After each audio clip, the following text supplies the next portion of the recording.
Slightly better one.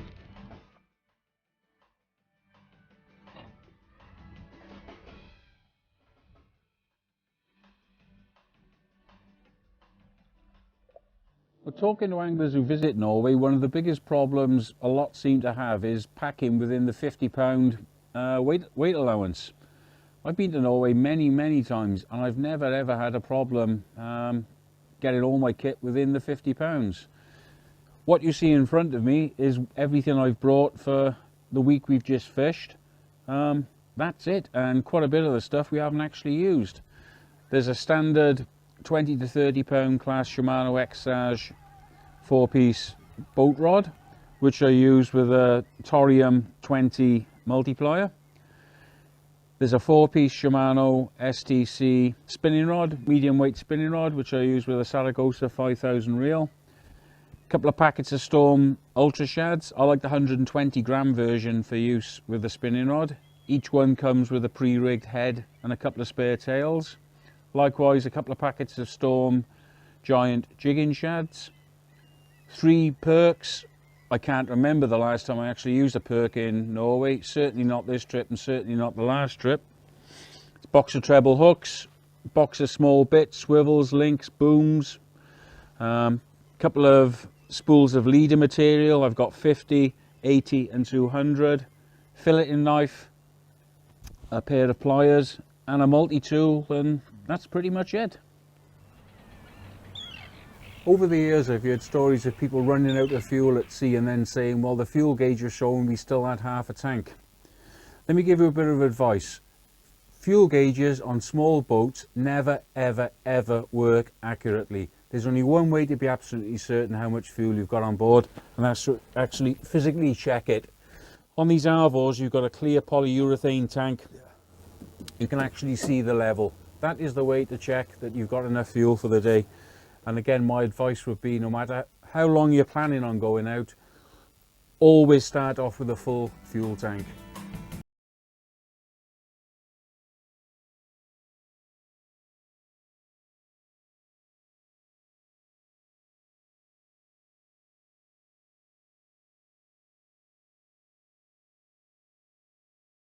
It's the first time I've been to this part of Norway, so I asked the lodge owner this morning for some tips, and he pointed out a few places on the chart.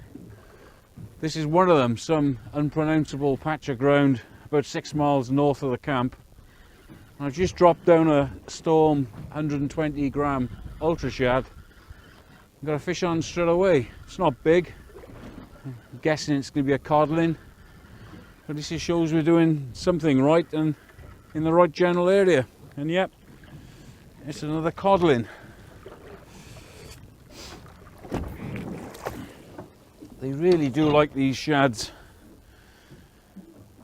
Very natural, lovely action on the lure.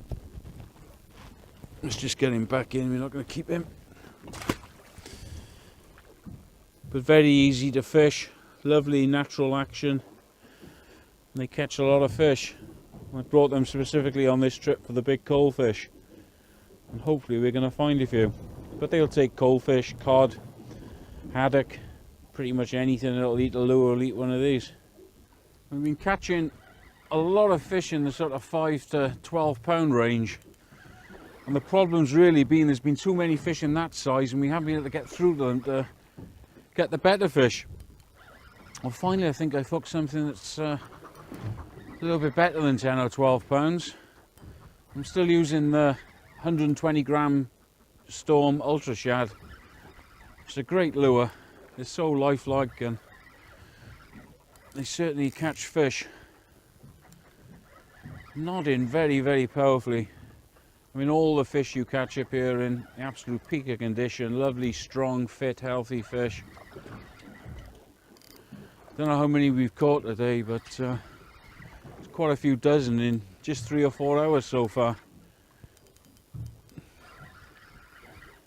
And the thing is, every time you drop a lure in this area, you know you've always got a chance of a halibut. This is definitely a better fish. It's not a huge fish by Norwegian standards. We're on a 9-foot spinning rod and a 5000 size reel. It's certainly a lot of fun. And there's the fish, and It's not a monster. Let's just get it to the boat. And it certainly wanted that lure.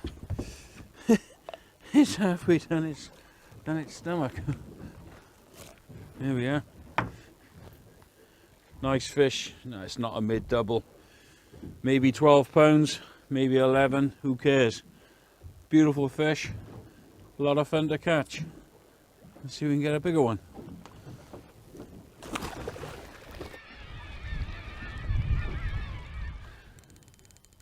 I was using the larger shad and getting lots and lots of plucks and pulls and what were obviously small fish hanging onto the fish's tail, but they're too small to eat the thing.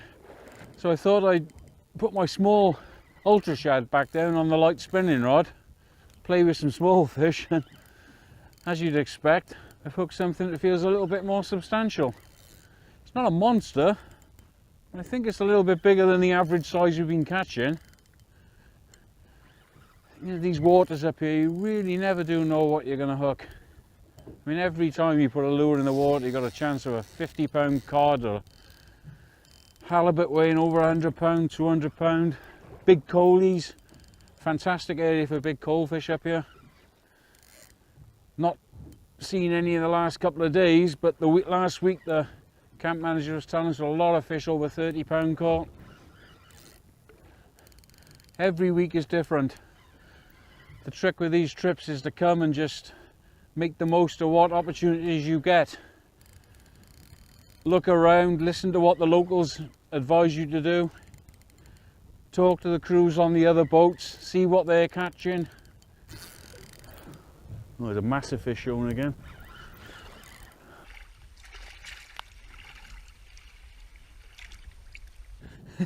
There we are. Elephants eat peanuts. It just goes to show us using that giant shad and getting lots of pulls. Couldn't actually hook a fish. Thought I'd drop the little ultra shad down. Bang. Lovely cod. I don't know what it is, 20, 22, 24, 25. Certainly a handful on a little Blue Romance spinning rod. 5,000 size fixed spooled reel, 20 pound braid. Pretty much the sort of gear you use back home for spinning for bass or salmon. But what a lovely fish. It's really crashing and banging on the end of the rod. It's made a few runs. I'd love to think it's a halibut. I really don't know. It might be a small halibut. There's a lot of head banging going on, which would indicate a cod. The only thing I'm certain of is a fish, and here's the leader.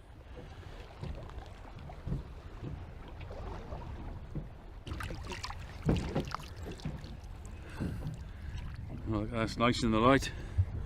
There's halibut go. This is an absolute baby. 8 pound, maybe 10 pound. We saw the bend it put in that rod, and the first couple of dives were certainly taking a bit of line off. But this is the main halibut area in northwest Norway. You know, there's fish being caught at this camp well over 200 pounds this year, and the manager was telling us on average they get about 1,000 halibut a year. So we'll unhook this fish, put it back, try and catch one of the better ones. Well, I've been using the Storm Ultra Shad and it's been catching fish very well. In fact, the problem is it's been catching fish too well. There's so many fish here on this reef, or bank we're fishing, and most of them seem to be between sort of 5 and 12 pounds. And that little shad, he goes down and within a few cranks of the handle, there's a fish of that size on it. We know there are bigger fish here, the big cod here, some halibut, big coalfish. And the problem I'm having, as I'm saying, is that the small fish are taking a small shad. So I've switched to my 20 to 30 pound class rod with a big Storm Giant swimming shad on it. And my thinking is that the smaller fish are not going to be able to take it. And if there are any bigger fish on this mark, they've got more chance of actually getting a look in and taking my lure before anything else grabs it. I can feel small fish grabbing the tail, which seems to think that maybe my theory is good. We just have to keep fishing away and see what happens. We were chatting to the camp manager Bjorn earlier, and he was telling us that the area off Torsvag is widely recognised as being the very best area for a lot of species in Norway, particularly the halibut. Big cod as well, lots of coalfish, and they're the three main species that a lot of anglers tend to come here for. If you want to catch the very biggest cod they get in Norway, they're called the scry. They're the ones that migrate inshore from the Barents Sea to spawn. They start moving in around February, but the best months for fishing are March, April, early May. The camp here at Torsvag opens in early March, middle March, specifically to target scry. How big do they go? 50, 60, 70, 80 pounds. In recent years, fish over 100 pounds have been caught by anglers. The world record went not far from where we're fishing. So if you want to catch a seriously huge cod, you should come at the early part of the season. If you're looking just for fantastic fishing, catching lots of fish in the 20-30 pound range, pretty much any time of the year. In the late season, particularly now August through to the end of the season in October, is an excellent time for the halibut. I mean, these are some of the most productive, fertile seas anywhere on earth. This is the 16th year I've been fishing in the far north of Norway, and when I first started to go, there's a fish there eating, and you just see him pulling on the tail of my lure.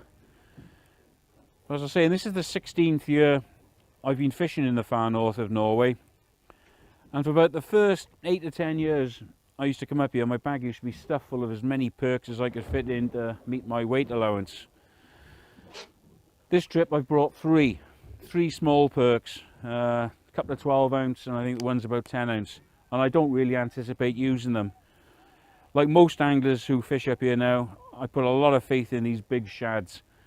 They tend to hook the fish fairly and cleanly in the corner of the jaw, which gives you a good, strong, secure hook hold.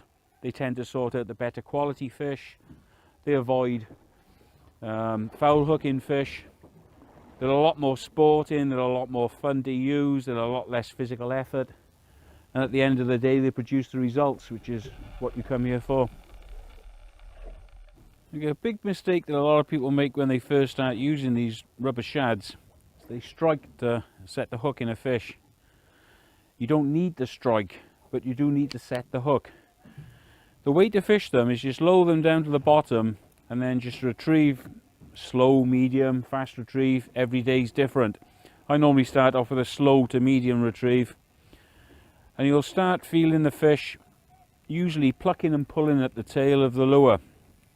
At that point, whatever you do, just make sure that you continue at exactly the same rate of retrieve. If you speed up, slow down or stop, almost always the fish will lose interest in the lure. Keep winding at exactly the same rate of retrieve, and eventually the fish will inhale the lure, and still keep winding at the same rate of retrieve. When the fish has got the lure in its mouth, more often than not it'll turn and dive for the bottom. The rod tip will start to bend over, and you set the hook simply by lifting into the fish.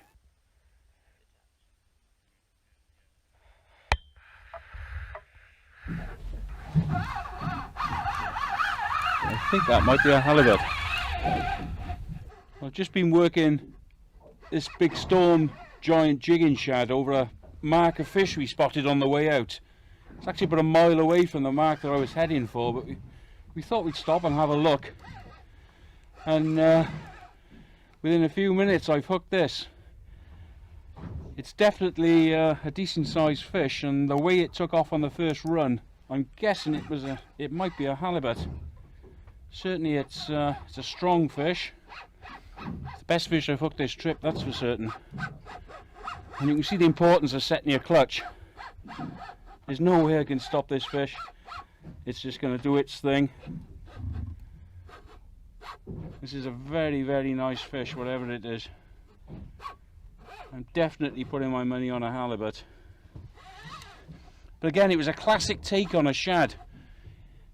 A couple of taps on the tail, great temptation to stop or strike or speed up. You've really got to hold your nerve and continue winding at exactly the same rate of retrieve.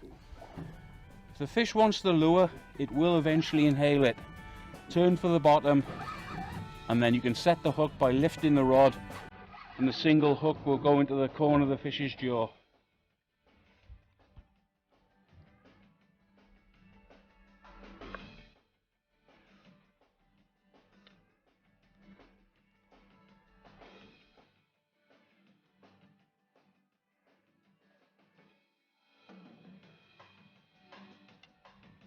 Not a massive halibut, 50 pounds maybe.